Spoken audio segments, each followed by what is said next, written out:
Você pode erguer suas mãos aos céus nessa hora. Erga suas mãos a Deus, erga suas mãos a Ele nessa noite.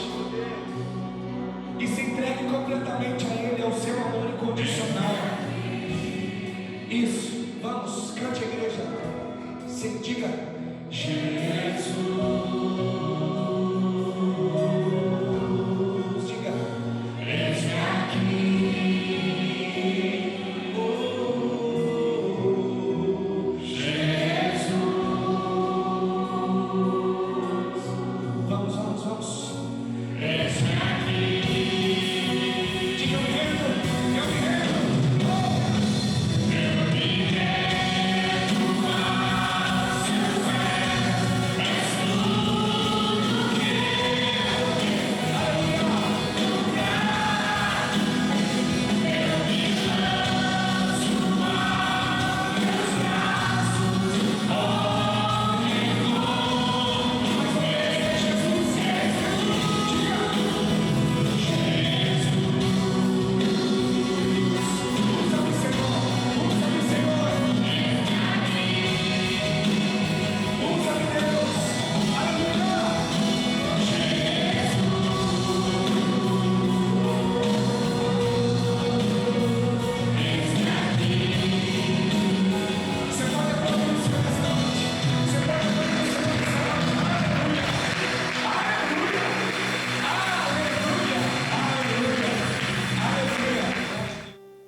Estou feliz e honrado mais uma vez de estarmos aqui para falar da palavra do Senhor, e é bom demais quando falamos de igreja e falamos de família, porque igreja e família nasceu no coração de Deus e foi um projeto que Deus sempre quis estabelecer sobre a terra, sempre. Antes dele criar os céus e a terra, ele pensou na família, ele pensou na igreja. Antes dele criar todas as coisas, ele já tinha um plano perfeito. Tanto é que hoje nós estamos aqui vivendo em família, em uma igreja. Nós somos uma igreja porque esse sonho dele ainda continua existente. Mas o mais lindo de tudo isso é que ele nos incumbiu de continuar permanecendo nesse sonho e fazer outras pessoas sonhar. Então você não está aqui apenas como um telespectador. Você está aqui porque existe um propósito para a sua vida. Opa, 3 entenderam, glória a Deus. Amém, abra sua Bíblia em Lucas, Evangelho de Lucas, capítulo 19. O tema, cadê o nosso tema? Tira esse homem daí, irmão. Põe o tema para nós. Glória a Deus. Tema, nós estamos na série Igreja, Família. E hoje vamos falar aí um pouquinho sobre a identidade transformada. Siga, vamos lá, cadê? Nova série de mensagem. Obrigado. Seguindo o mestre. Pode repetir isso aí para 2 pessoas? Vamos lá, vamos começar a pôr em prática.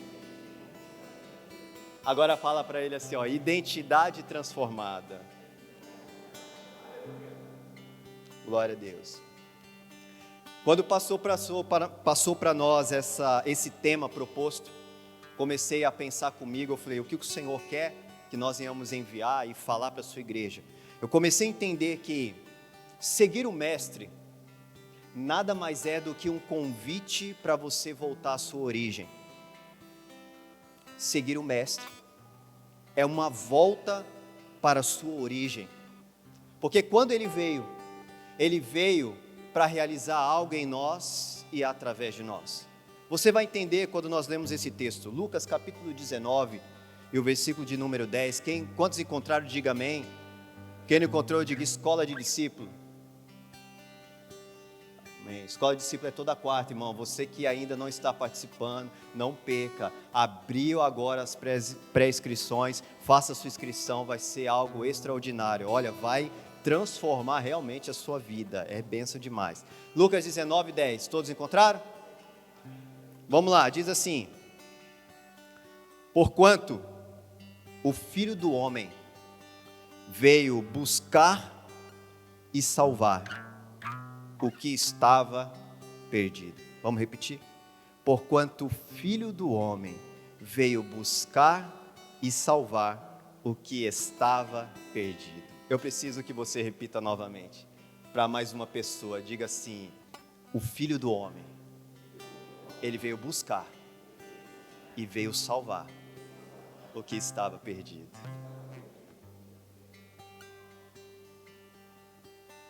A missão de Jesus, ele deixa muito aqui claro em Lucas 10, ele veio para dois propósitos, ele veio para buscar e ele veio também para salvar. E a pergunta que a gente começa a fazer para nós mesmos é, ele veio buscar o quê? E ele veio salvar o quê? Na verdade, nós temos uma ideia que nós já aprendemos há muito tempo e carregamos com nós, é que o Senhor Jesus, ele veio nos salvar. Claro, não tem nada de errado você entender, até porque isso é lógico, isso traz para nós uma ideia realmente de um Salvador que veio e nos salvou, isso é válido. Mas o que nós temos que entender é que o buscar, na verdade, foi o propósito de Deus para as nossas vidas. Ele veio buscar o quê? Buscar o relacionamento contigo de novo. E ele veio salvar o quê? Ele veio salvar o governo de Deus que foi perdido no Éden.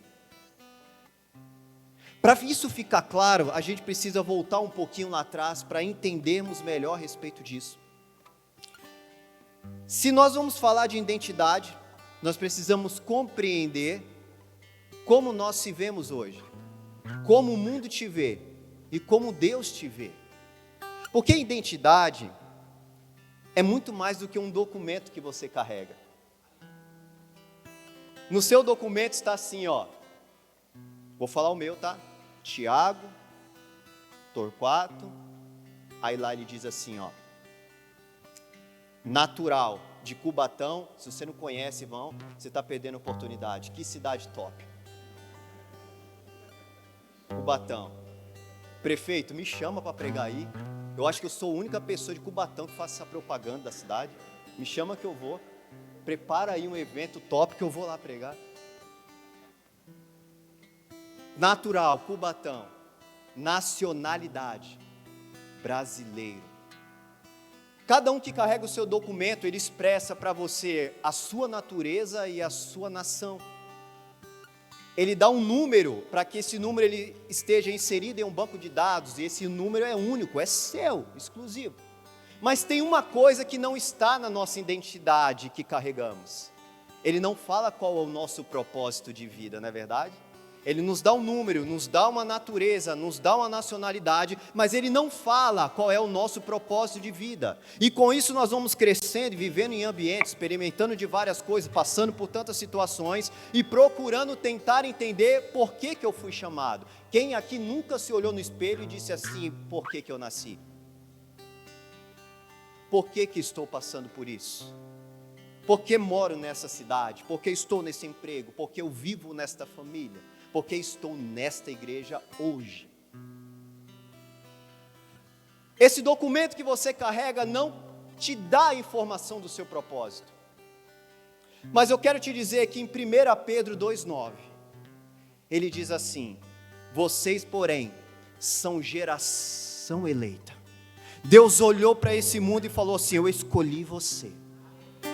E ele disse assim, eu vou dizer qual é a sua natureza, tu és sacerdócio real, e eu vou dizer qual é a sua nacionalidade, você é nação santa, mas não só isso, vocês são povo exclusivo meu, e agora eu vou dizer qual é o meu propósito para a sua vida, para anunciar as grandezas daquele que te chamou das trevas para a luz, em Deus nós encontramos o nosso propósito.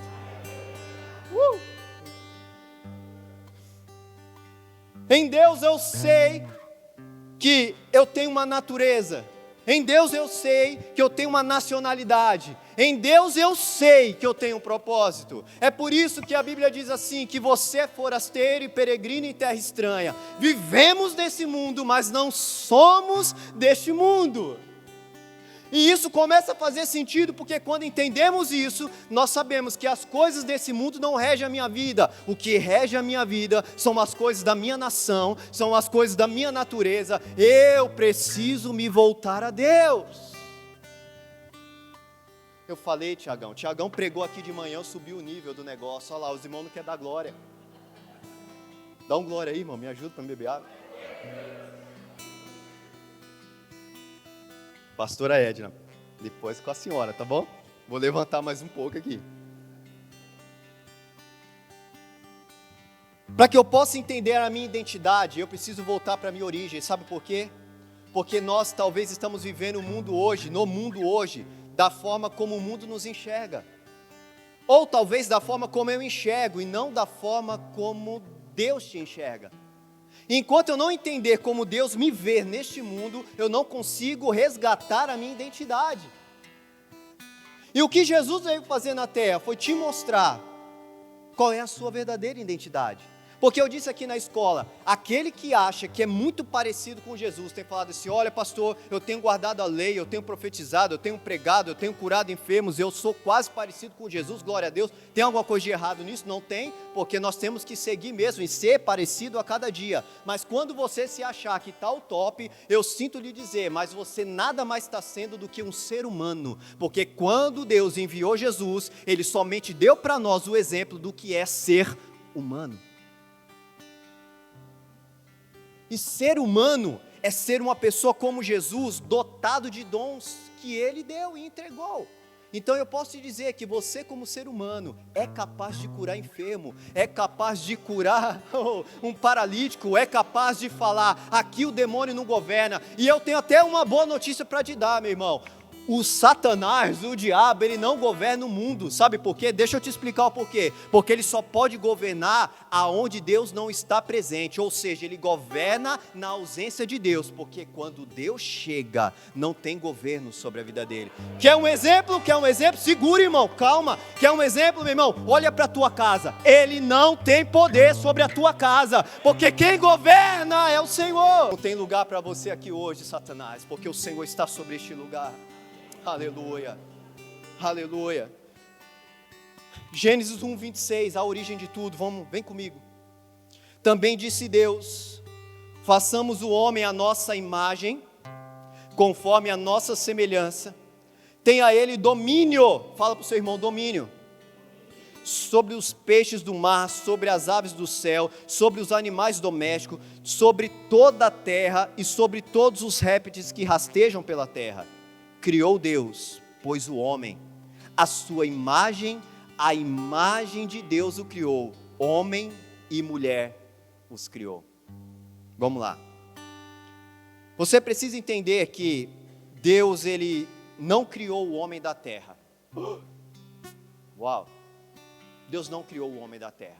O homem, ele passou por 3 etapas de formação, ou de criação, podemos dizer assim. A Bíblia diz que quando Deus disse assim, olha, façamos o homem à nossa imagem e semelhança. A partir dali o homem começou a existir. Porque tudo que Deus criou, Ele cria através do poder da sua palavra. Quando Ele disse, haja luz, o que aconteceu, meu irmão? Luz aconteceu. Quando Ele disse, haja terra, terra houve. Quando Ele disse, façamos o homem acabou de ser criado. Mas o homem está criado no Espírito, em Deus. Só que aí Deus cria a terra. E aí Deus resolve pegar da terra e fazer a segunda etapa da criação. Agora Deus não está criando Adão, agora Deus está formando Adão. Porque Ele cria Adão no espírito, mas Ele diz assim, eu preciso dar uma matéria para que esse espírito habite. É por isso, irmão, que quando Deus te vê, Ele não vê o seu externo, mas Ele vê o teu espírito. É por isso que a Bíblia diz que Ele vê, não é como o homem, nós não conseguimos ver o que está dentro, mas Ele vê. Então Ele nasce em Deus, e agora Ele vai e cria o homem. Você consegue imaginar essa cena? Ah, meu Deus, eu vou te falar agora e eu profetizo, vai acabar a partir de hoje qualquer baixa autoestima, porque você vai entender agora. Segura essa. Ele cria o homem, e está lá Deus no trabalho, e no barro, e a terra, e faz. Quando Ele termina, Deus olha e fala, eu caprichei. E a Bíblia diz que Ele sopra. A palavra sopro no hebraico significa chamar, que significa chamado. Sabe o que Deus estava falando? Filho, abra os olhos. Adão faz. Quando Adão abre os olhos, me diz qual é a primeira coisa que Adão vê?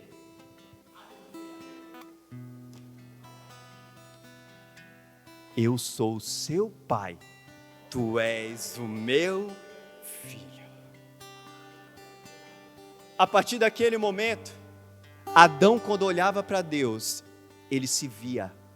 Quando Deus olhava para Adão, ele se via, porque eles eram imagem e semelhança. Não tinha espelho no Éden. Então, quando ele olhava para Deus, ele dizia: eu sou belo, eu sou poderoso, eu tenho dons, eu sou dotado disso. E quando Deus olhava para Adão, dizia assim: filho perfeito, está tudo lindo. O governo está sobre a tua mão, Adão. Dê nome a tudo, domine sobre todas as coisas. A sua baixa autoestima, ela tem que acabar sim, porque eu não me vejo, eu não posso me olhar e deixar com a circunstância dizem quem eu sou, mas eu tenho que voltar às origens e saber que quando eu olho para Deus, é em Deus que eu vejo a minha imagem. Quando Jesus está na terra, o que Jesus ele veio fazer? Ele veio trazer e resgatar, ele veio salvar, ele veio buscar o relacionamento. Por isso que a palavra chamar, que significa chamado, diz o seguinte, que Deus ele está chamando Adão. O que é chamado, meu irmão? Aí agora a gente quebra um monte de conceito. Chamado não é o que você faz, chamado é com quem você está se relacionando. Eu tenho um chamado. Qual é o seu chamado, irmão? Eu prego. Isso não é chamado, irmão, isso é função. Chamado é com quem você se relaciona. Quando te perguntar qual é o seu chamado, fala: o meu chamado é se relacionar com Deus que criou os céus e a terra. Porque quando Adão abre os olhos, ele não diz assim: Adão, agora começa a fazer as coisas. Ele fala assim: Adão, eu te chamei porque eu quero me relacionar contigo. O que temos falado aqui nessa igreja, o que falamos aqui quarta-feira, que mais do que você fazer alguma coisa, nós estamos preocupados com o que você está se tornando. O seu relacionamento com Deus é maior do que o que você faz na igreja. Então não preciso fazer nada, pastor, não disse isso? Mas quando você se relaciona, você sente a necessidade de servir.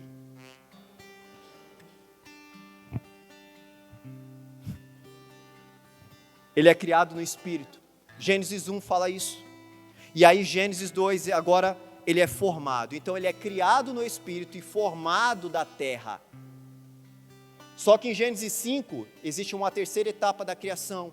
Adão agora ele é formado na sua sociologia, na sua capacidade agora de se relacionar com as pessoas, de começar a pôr o governo em ordem, começar a estabelecer regras, porque agora ele começa a vir os seus filhos e agora ele tem que começar a pôr o seu governo em execução. Então fala para o seu irmão assim, ó: nascidos no Espírito, na matéria e na sociologia. A sociologia deu para Adão a capacidade de ter uma inteligência espiritual. O que governava Adão era a sua inteligência, que vinha de Deus. Então ele era levado pela sua inteligência espiritual. Amém? Está todo mundo comigo? Até aí está tudo lindo, né, irmão? Deus viu Adão e ele disse assim, ó: é bom que o homem não viva só. Deixa eu te falar uma coisa. Adão era pleno, Adão não era carente, não faltava amor em Adão, Adão era pleno. A Bíblia não diz que foi Adão que olhou, né, como a gente vê em alguns desenhos. Adão olhava, né, e via assim o elefante, e tem elefante não, né, aí, a mulher do elefante, olhava lá o leão, olhava a esposa do leão, ficava olhando os bichinhos e falava assim: ah, todo mundo tem casal, não tem? Estou sozinho, carente, não. Adão era pleno, porque Adão era imagem de Deus, e Deus não tem falta de nada.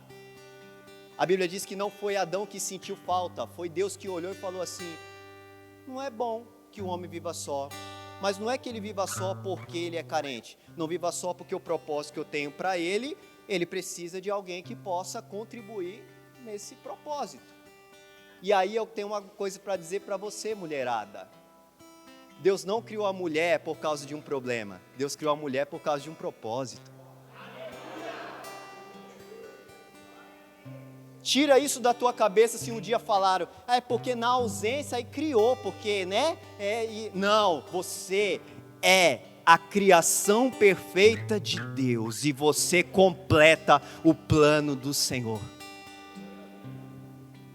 Ai, coisa linda. Vamos passar para a mulher? Para você entender, estão falando dos homens, agora vamos falar um pouquinho da mulher. Olha só, Gênesis 5, versículo 1 ao 2, veja comigo. Este é o registro da descendência de Adão. Homem e mulher os criou. Presta atenção aqui, meu irmão, no tempo que isso está dizendo, você precisa entender isso. Homem e mulher os criou e os abençoou. Ele está no plural até agora. E lhes deu o nome de Adão, ou em outras traduções, humano. Sabe o que ele está dizendo aqui? Que no momento que Deus diz assim, ó, façamos o homem à nossa imagem, sabe quem estava nascendo ali? Tanto o homem quanto a mulher. Não, pastor, agora eu peguei você, porque ó, foi da costela que saiu Eva. Formou da matéria, mas nasceu no espírito ao mesmo tempo. Você está entendendo? Você está comigo? Nasceu no espírito ao mesmo tempo. Porque ele está dizendo aqui, ó, abençoou e lhes deu o nome. Os dois tinham um nome no Éden, e o nome que Deus chamava os dois era de Adão. Mas e Eva? Quem deu o nome de Eva para a mulher foi Adão, quando foi expulso do Éden. Porque quando ele sai do Éden, Adão dá o nome da mulher de Eva. Mas enquanto está na presença, ligado na fonte, Deus olhava para Adão, olhava para Eva e via os dois juntos. É por isso que a Bíblia diz que quando o homem estar com a mulher, marido e esposa, seja uma só. Aí eu entendo que a mulher não nasceu por um problema, porque ele já estava no coração de Deus. Entende? Vamos continuar? Vamos continuar? E põe Adão num sono profundo. Fala para o seu irmão, um sono profundo. Você não pode esquecer isso. Você vai entender onde a gente vai chegar. Um sono profundo. Deus rasga Adão. E da costela de Adão, ele forma, não cria, porque já estava em Deus. Ele forma a mulher. Quando Adão abre os olhos, pela segunda vez, agora ele olha e vê quem? Fala para o seu irmão, a mulher, não fala Eva. A mulher. A primeira vez ele vê Deus, a segunda vez ele vê mulher, mas quando ele vê a mulher, ele vê que é parecido com ele e tudo está bem. Porque o que sai de Adão, fala para o seu irmão, é Adão. O que saiu de Deus é de Deus. Quando olhava para Adão era como Deus, olhava para Eva era como Adão, estava tudo certo, harmonia linda no Éden. E agora eu vou te dizer o porquê tudo estava lindo. Porque Deus ele age assim, meu irmão. Antes de Deus criar qualquer coisa, ele cria a fonte primeiro. Deus criou o mar e disse para o mar: mar, faça nascer os peixes. Ele cria a terra e diz para a terra: terra, nasça as plantas. Tudo que a planta precisa de nutriente para viver feliz e completo está na terra. Tudo que o peixe precisa para viver bem, completo e ser feliz está no mar. Se eu tiro o peixe do mar, o que acontece? O peixe morre. Se eu tiro a planta da terra, o que acontece? Adão veio de Deus, a fonte. Se eu tirar o homem de Deus, o homem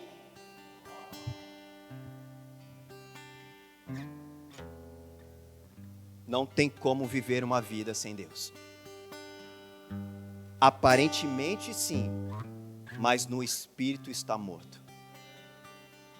Quando Adão peca, ele não só morre, ele também cai.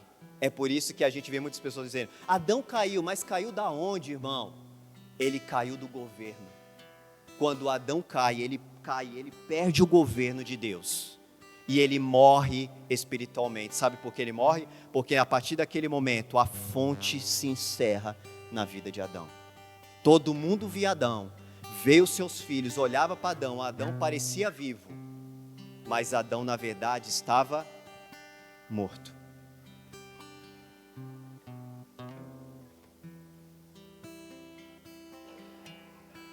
Quando a mulher peca, começa por ela.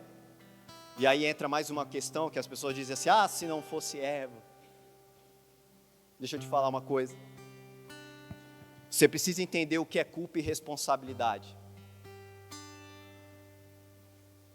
Adão tinha uma responsabilidade. A responsabilidade de Adão era duas: proteja o Éden e cultive. Sabe o que é proteger, meu irmão? Você sabe, é cuidar. O pastor acabou de falar aqui sobre um cuidado que nós temos que ter. E esse cuidado tem que ser com a nossa família. Nós, sacerdotes, homens, nós temos uma missão. Você tem um jardim, chama família, a sua casa. Nós temos a missão de cuidar e proteger a nossa casa. Mas não só isso, Adão também tinha a missão de cultivar. A palavra cultivar, ela vem de cultura, que tem o mesmo significado de culto. Fala para o seu irmão, culto. Isso. Quando você vem para o culto, você está cultivando um relacionamento com Deus, estabelecendo uma cultura. Então isso quer dizer que quando você está na sua casa, na mesa com a sua família, você está cultuando ao Senhor. Marido e mulher, quando está no seu quarto, no amor I love you, você está cultuando ao Senhor. Quando você sai com a sua filha para um cinema, você está cultuando. Irmão, cultuar é tudo que a gente faz que dá prazer ao Senhor, que fomos criados para fazer. Então, é por isso que você ouve aqui o pastor, quando encerra o culto, ele fala o que para você? Tenha bom culto, porque você não precisa de 4 paredes para cultuar. O simples fato de você acordar pela manhã, já começa a sua adoração e o seu culto já se inicia ali. Ele entendia isso. Eva peca, Adão peca, ou melhor, a mulher peca, o homem peca, e aí sabe o que acontece? Deus vem, como vinha todos os dias. E aí de repente, cadê Adão? Faltou no compromisso. Aí ele pega e fala: Adão, aonde você está? O que a Bíblia diz? Ele fala assim: Senhor, eu tive medo. Fala para o seu irmão, eu tive medo. E aí Deus fala: por que você teve medo? Ele falou: porque os meus olhos se abriram. A partir daquele momento, Adão ele perde o governo e ele perde a sua inteligência espiritual. O que começa a governar Adão agora não era mais o governo de Deus, mas era a sua inteligência sensorial. O que é isso, pastor? São os nossos sentidos. Agora, o que dirigia Adão não era mais o que Deus ele tinha lhe dado. O que dirigia Adão agora era como ele olhava, como ele via, como ele sentia o cheiro, como ele olhava, como ele ouvia, como ele falava. Os seus sentidos que davam agora direção para a vida dele. Adão agora é governado pela sua inteligência sensorial. Ele viu que eles estavam nus. E aí ele teve medo. E a partir desse momento, nós começamos a entender que mesmo que a mulher tenha pecado primeiro, Deus ele vem chamar quem, meu irmão? Adão. Porque Deus não trabalha com culpa, Deus trabalha com responsabilidade. Enquanto você ficar tentando achar culpado para a situação, você não recebe cura. Mas quando você fala, independente se eu fiz, eu assumo as minhas responsabilidades, Deus age com cura. É, pastor, mas é porque a culpa... Para, irmão. É porque eu estou assim porque a culpa... Não, eu estou assim porque a responsabilidade é minha. Eu não estou sendo guiado pela minha inteligência sensorial, a forma como eu vejo a vida.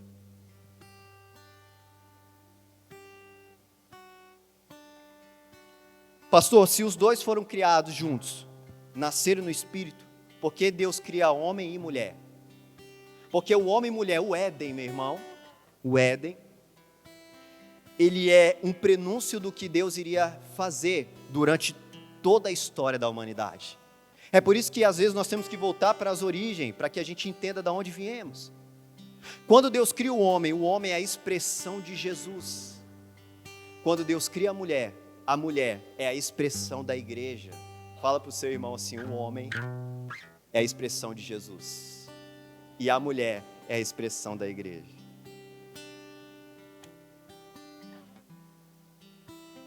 Porque a mulher, ela tem a capacidade através de um útero, gerar filhos. O homem não. É por isso que nós somos a noiva de Cristo. Porque nós temos a missão de gerar outros filhos.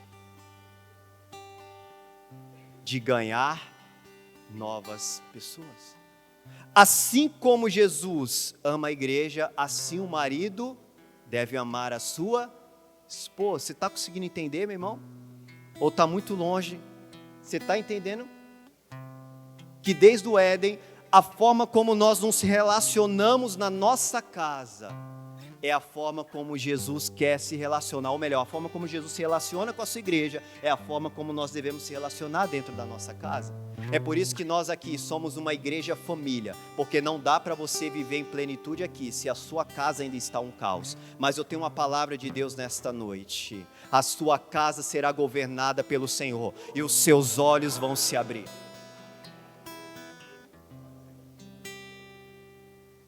Agora segura, irmão, que é forte. João 19, 31 ao 34. Vem comigo. Se você não conseguir abrir logo, marca. Só marca e ouve. Olha só.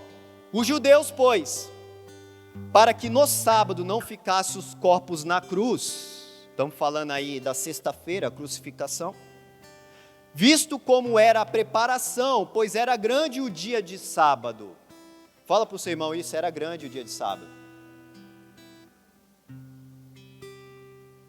Por que era grande? Ah, pastor, porque era o Shabat. Não só isso, ia se iniciar a festa de Páscoa. Amém? Estamos juntos? Vamos lá.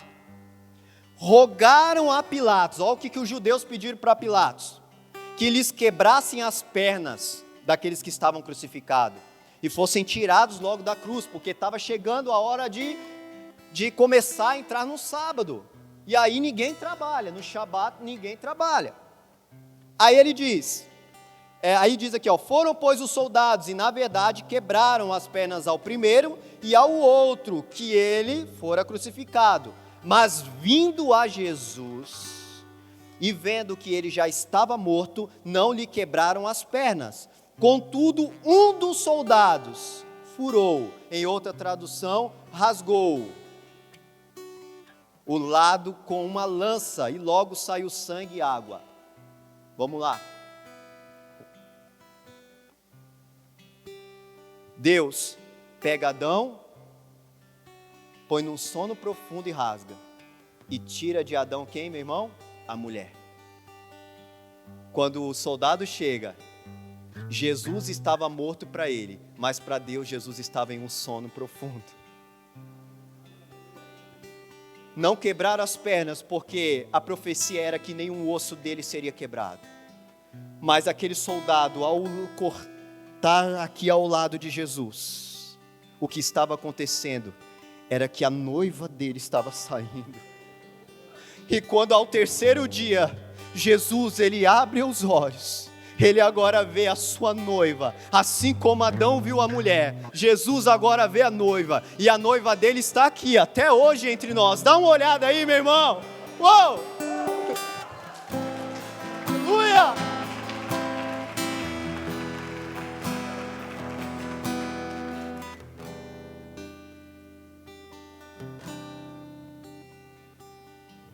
Nós temos uma identidade, sim, nós temos uma natureza, nós temos um propósito, mas aí você me pergunta: mas pastor, por que eu vivo tantas coisas nesse mundo? Por que eu passo por tantas situações se eu tenho tudo isso? Porque Deus quer te tirar o que tinha no Éden. Fala para o seu irmão: o medo. A Bíblia diz assim, que o amor de Deus lança fora todo. Enquanto eu ter essa palavra de medo sobre a minha vida, eu jamais vou entender aonde eu já estou. Só que nós somos de uma outra nação, mas vivemos dentro de um sistema, não é verdade? Você não é dono do seu tempo. Você tem hora para acordar, sim ou não? Você tem hora para chegar em casa. Nós somos presos a este tempo. E não chega ainda no final do dia, a gente fala o quê, irmão? Ah, precisava de mais 24 horas. lindo. Mais 24 horas, não é verdade? Porque a gente acha que ainda é pouco. Mas ó, eu quero falar para você de um homem chamado, ou um moço chamado Daniel.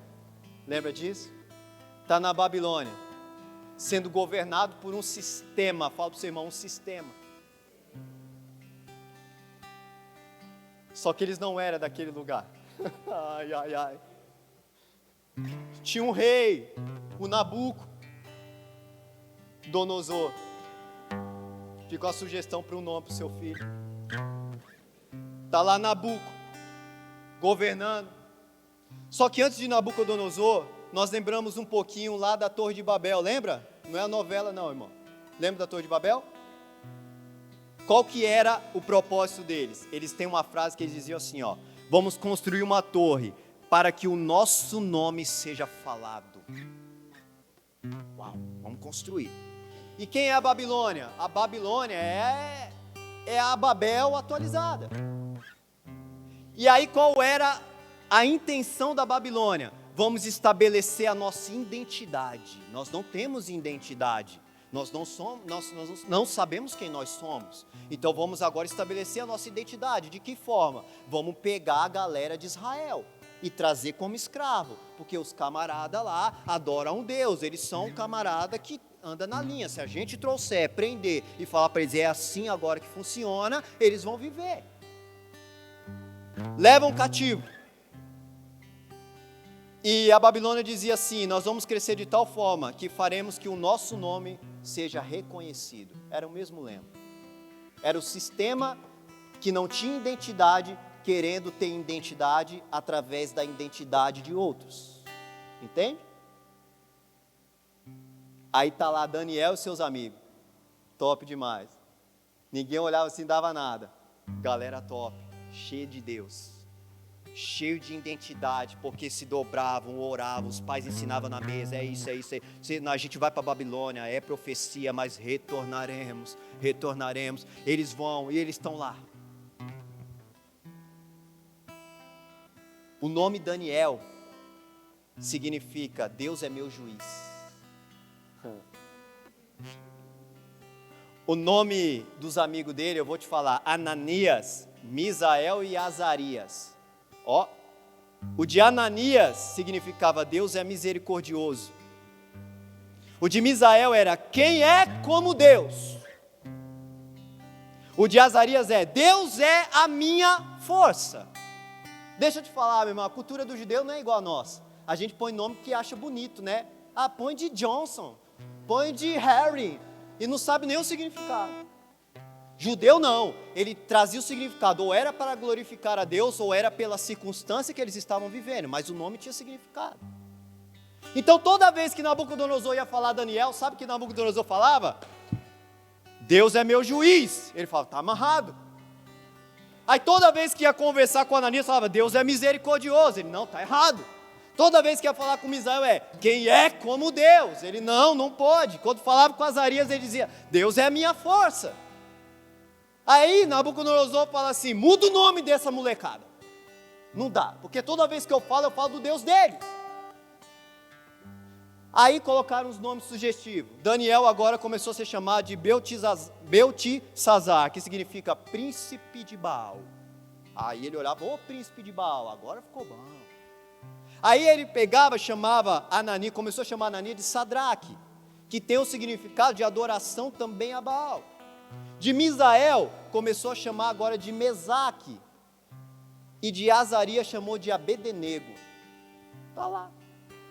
Todo mundo com uma referência e uma adoração aos ídolos dele. Então, quando Nabucodonosor ia se referir para eles, não ia falar Daniel, Ananias, ele falava Beltesazar, Sadraque, Mesaque, Abednego. Podem te chamar de qual nome for nessa terra, mas você sabe de onde veio. Você sabe qual é a tua identidade. Você não é o teu pecado. Ô seu frouxo, ô seu medroso. Não, você fala, pode me chamar do que for, mas eu sei em quem eu sou. Pode chamar, Daniel fala, estou sossegado. Pode falar o que for. Agora chegou a hora da gente adorar aqui a Nabucodonosor. Todo mundo se prostra. Aí, já viu essa? Galera, todo mundo. Aí só fica lá, ó, eles. Ela falou, eu não vou. Nabucodonosor, é afronta. Caldeirão, tá top, fornalha, manda, joga. Tá lá os meninos. Só que a Bíblia diz que quando Nabucodonosor chega, achando que já estava queimado, ele vê um quarto homem se movendo lá dentro. Irmão, se você acha que está sozinho nessa terra, é engano seu, meu irmão. Aonde você for, o mestre está contigo. E olha qual é a frase de Nabucodonosor. Agora eu sei que verdadeiramente vocês é servos do Deus Altíssimo. Vocês não são meus servos e nem servos dos meus deuses. Vocês são servos de um Deus que é maior do que o meu. Mas isso só acontece para quem sabe qual é a sua identidade. Porque, meu irmão, estamos nesse mundo, vivendo debaixo de um sistema babilônico, aonde eles querem arrancar a identidade de quem já tem, porque o mundo não tem identidade. Aí eles querem arrancar a identidade que você tem, e aí desgoverna tudo. Os meninos já não sabem o que são, as meninas já não sabem o que são, mas nós sabemos quem nós somos. Não tem Babilônia que vai prevalecer, porque ainda que nos jogue em uma fornalha, o quarto homem está conosco.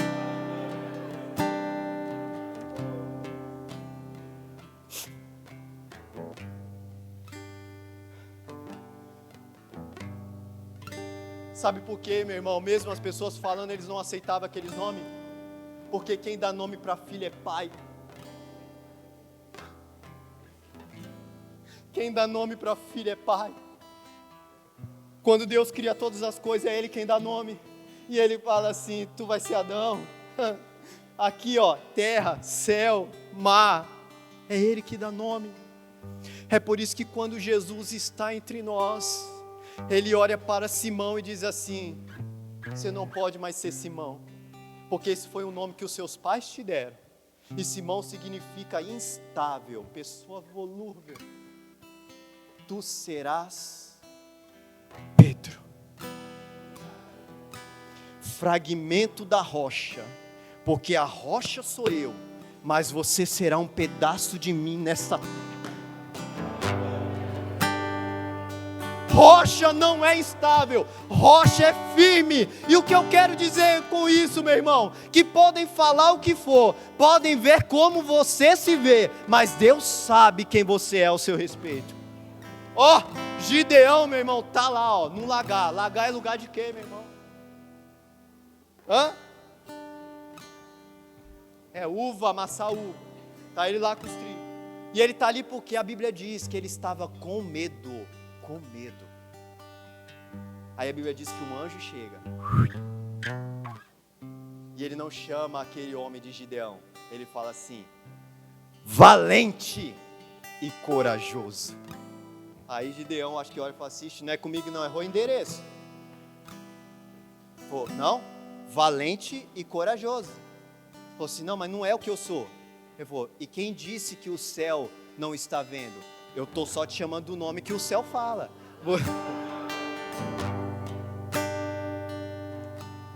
É porque, Gideão, você está sendo regido pelo que você vê, pela sua inteligência sensorial. Mas lá no céu eles não te chamam de medroso, eles te chamam de corajoso e valente. Quando nós retornarmos à nossa nação, você será chamado pelo nome que Ele dá, porque a Bíblia diz que quando Ele vier buscar, Ele te dará um novo nome.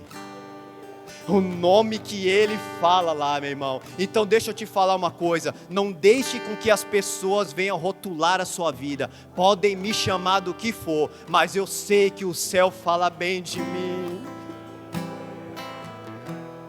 Porque Ele me vê como na origem, Ele me vê no Espírito.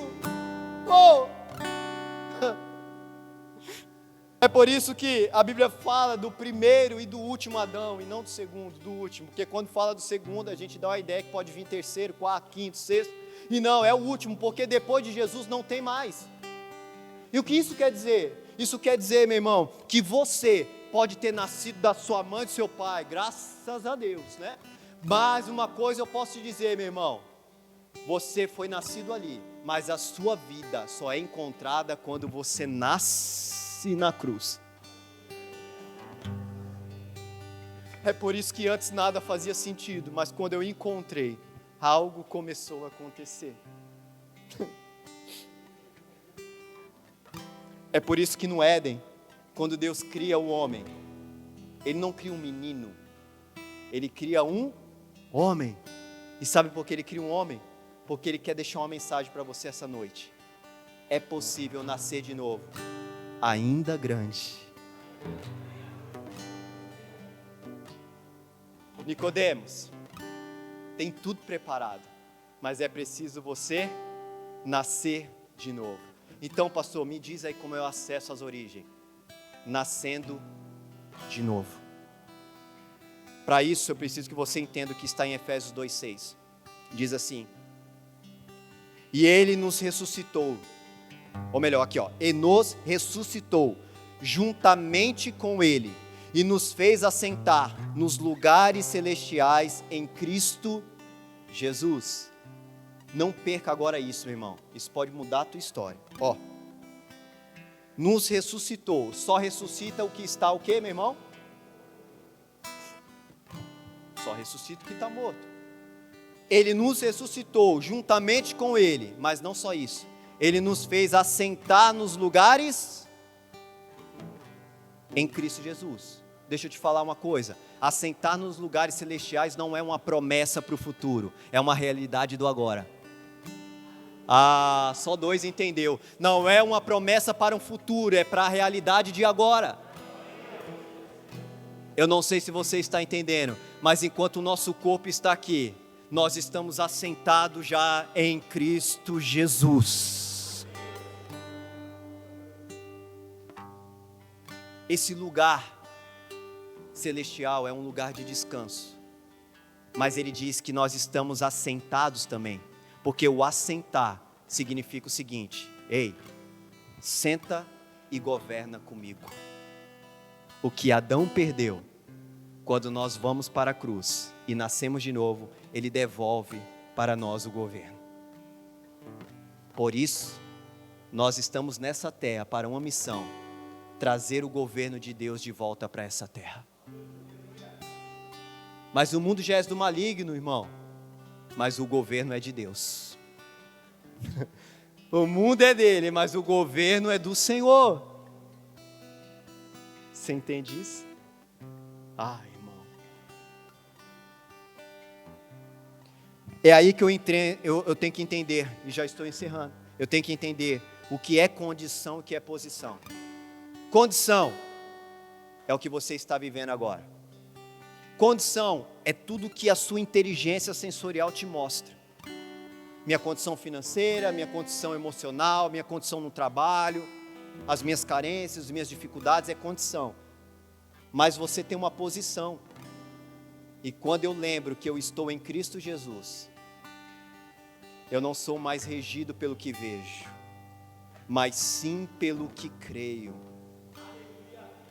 Isso é mais do que uma letra de uma canção, isso tem que ser uma realidade sobre a nossa vida. Eu falei aqui de manhã e eu volto a dizer, antes de Pedro andar sobre as águas, ele andou sobre uma palavra. Enquanto você não crê nisso que estamos falando, você vai ser movido pelos seus sentimentos, pelo que você vê, pelo que você ouve, pelo que você escuta. Ah, eu tenho baixa autoestima porque me falaram. Ei, pode falar o que for, não é sobre isso que eu estou dizendo. A minha vida está em Cristo. Ele disse que eu sou imagem e semelhança dele. É por isso, meu irmão, que a Bíblia diz que Jesus ele veio como um homem que não tinha formosura. Aliás, era um homem que ele era gastado em dor, em trabalho. Não trazia nada de formosura. E ainda que as pessoas diziam, é feio, é narigudo, porque judeu tem uma coisa, né? Agudo, Jesus fala, não estou nem preocupado com isso, porque eu sei o que Deus fala a meu respeito, e está tudo bem. Pode falar o que for. Então, irmão, acabou esse negócio de baixa estima. Olha pro espelho, porque parece, tá torto, tá, olha. Ei. Quando Deus olha lá do céu, Ele fala, tu é lindo, você é obra-prima. E eu posso dizer, meu irmão, um homem ou uma mulher cheio do Espírito Santo, ainda que seja feio, fica lindo demais. Fica lindo demais. Porque você não é o que as pessoas veem, você é o que você carrega. A Bíblia diz que quando o Senhor veio salvar a nós, e veio nos resgatar, veio reconciliar-nos, Ele carregava sobre os seus ombros o governo. Sobre os seus ombros o governo. E quando Ele estava na terra, Ele estava carregando nos seus últimos minutos de vida. O que Ele estava carregando, fala para o seu irmão, a cruz. Mas sobre os ombros dele não estava só a cruz. Para quem estava na inteligência sensorial só via a cruz. Mas Deus estava vendo o governo. Só que chega um determinado caminho, pastor, que Jesus para. Porque está cansado? Porque Ele não quer mais fazer nada? Não. Porque Ele esperou ver se alguém ia se mover. E a Bíblia diz que entre os homens saiu um homem chamado Cirineu. Que chega no mestre. E ele põe a cruz aonde? Nos seus? Jesus estava dizendo assim, eu estou hoje devolvendo o governo.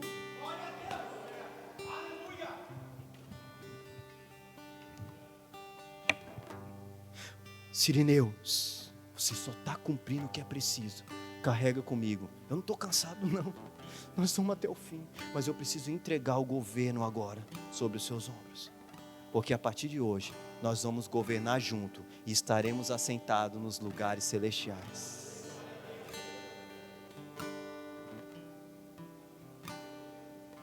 Ele veio para salvar a nós. Ele veio buscar a nós, buscar o relacionamento. E Ele veio salvar o seu governo. Para encerrar, eu quero ler Efésios 1:3, que diz assim: Bendito seja o Deus e Pai de nosso Senhor Jesus Cristo, que nos abençoou com todas as bênçãos espirituais nas regiões celestiais em Cristo. O que eu quero dizer é que tudo já está preparado. Você não veio nessa noite buscar uma vitória, porque a vitória já é sua.